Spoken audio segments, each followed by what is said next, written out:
Hey guys, welcome to a special video. This video, I'm going to do a little challenge for myself, but on books. I've always talked about, even for the past month or so, a few months, I've been wanting to do maybe book things on this channel, and you'll seem to be okay with that, so let's do it. So what I'm going to do in this video is how many classic books can I read in 1 week? That's 7 days. 7 days, and I'm reading classic books. So classic books to me are books that came out I don't know, before the 80s and stuff, like real classic, real old stuff. I really want to get into older literature and stuff, and there's just a lot of new books I've been reading, but I want to read some classic old ones, ones that are just so many people have read and everyone knows about, but I just never read them. And I've seen adaptations, like film adaptations of them, but never read the books. So I'd be curious to see what I think of the actual books because they were written. Some of them, some of these books have been written 100 years ago. Very excited. Also, they have to be books. They had to be at least over 100 pages because I can get short novels that are 40 pages and stuff, but no, it has to be a little bit of a challenge. So 7 days, how many classics can I read? First one I'm going to start with is The Great Gatsby. So you can see it right there. The Great Gatsby. It's not very long. I've heard amazing things. I've seen the DiCaprio movie. Never read the book. Want to read the book. It's F. Scott Fitzgerald, one of the great writers. Let's see if it's great.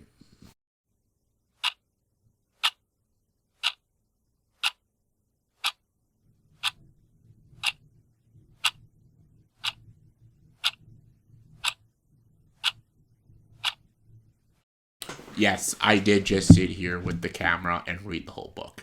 I didn't have the camera on the whole time, but I kept it going, had the light on, and I'm like, I'll just read the book.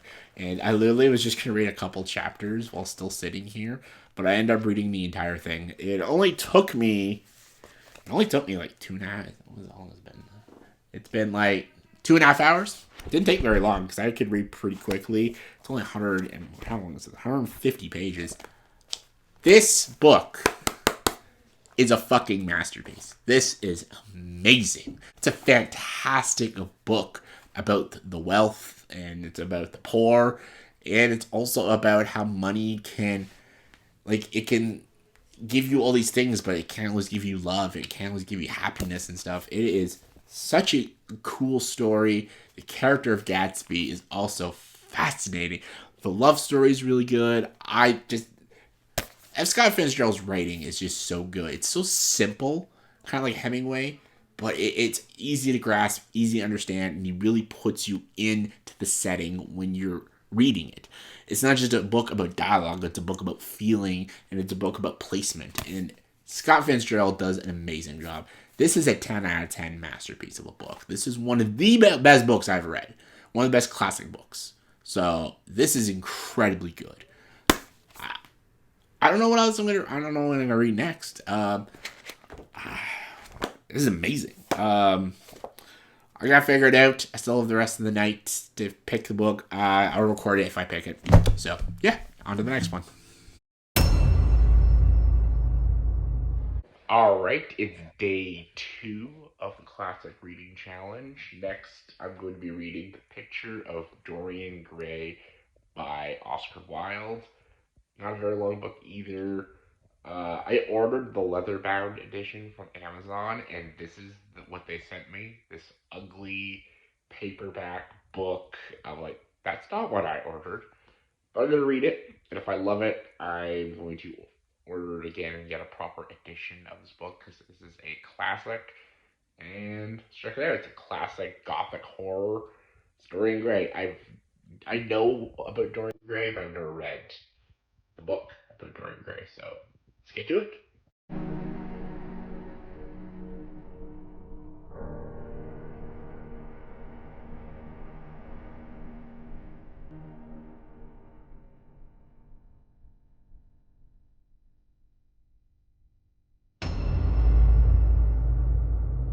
Alright, so I finished The Picture of Dorian Gray. It took longer than I thought. It's day 4. I had some things to do, but it was good. It was good. nowhere near as good as The Great Gatsby, but very good. Love the tone, love the feel of it. That's like one of the best parts of Oscar Wilde's writing is the atmosphere he can create. Very much like Bram Stoker, but if I compare it to like a Bram Stoker's Dracula or Mary Shelley's Frankenstein, no, nowhere near as good as those. Those are way better themes and ideas, better writing. I liked the message about beauty and stuff and about ego. Uh, it is a good book. It is a solid like 8 out of 10 good book, but just not as good as those other classic gothic horrors like Frankenstein and Dracula. So now I'm going to Jane Austen. I've read Emma. Now it's time to read the iconic Pride and Prejudice. It's a little longer, but I'm going to try to power through this and see if I can get some romantic entertainment from Jane Austen's Pride and Prejudice. Let's see how this holds up. I've seen the Keira Knightley movie, so maybe the book is just as good.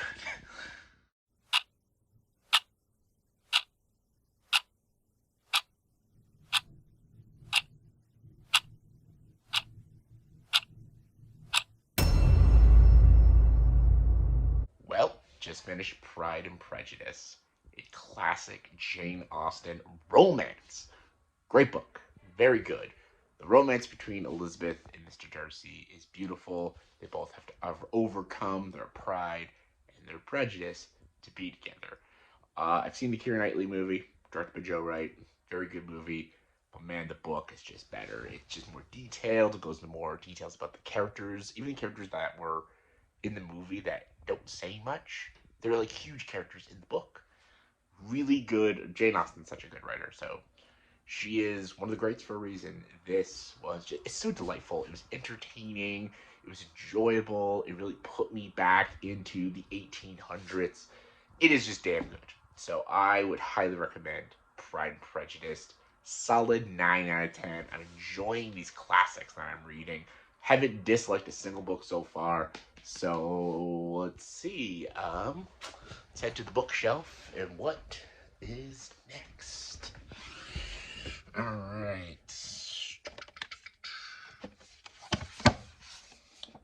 Moby Dick. Herman Melville. Much longer. Don't have a lot of time.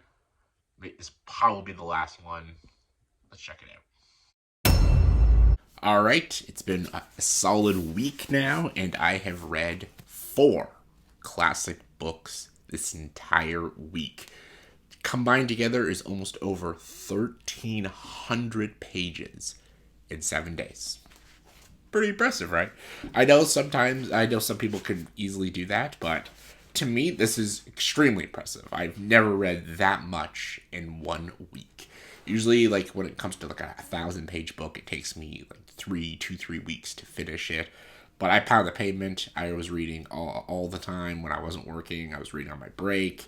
And I was reading when I got up. I was reading when I was going to bed. I was doing all of that. I was putting aside my video games and reading books. And these are the 4 classics I read this week.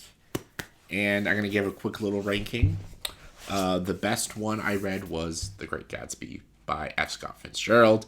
I loved the characters. I loved the setting F. Scott Fitzgerald set in this book. You can tell I review movies, not books, because I will always say movie.